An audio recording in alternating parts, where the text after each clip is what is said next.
నేను నా పరిసరాల పరిశుభ్రత కొరకు ప్రతిరోజు కొంత సమయం కేటాయిస్తానని నా వంతు కృషిగా స్వచ్ఛత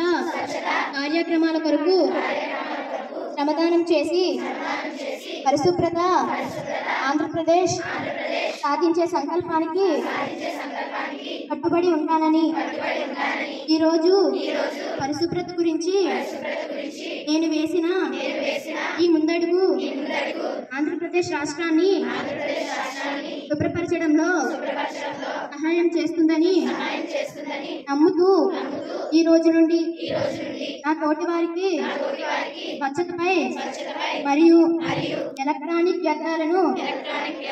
సేకరించి వాటిని శాస్త్రీయంగా తొలగించడం పై అవగాహన కల్పించడానికి ప్రయత్నిస్తానని మన ఆంధ్రప్రదేశ్ను స్వచ్ఛ ఆంధ్రప్రదేశ్గా తీర్చిదిద్దేటట్లు నా వంతు కృషి చేస్తానని ప్రమాణం చేస్తున్నాను. స్వచ్ఛాంధ్ర స్వచ్ఛ భారత్.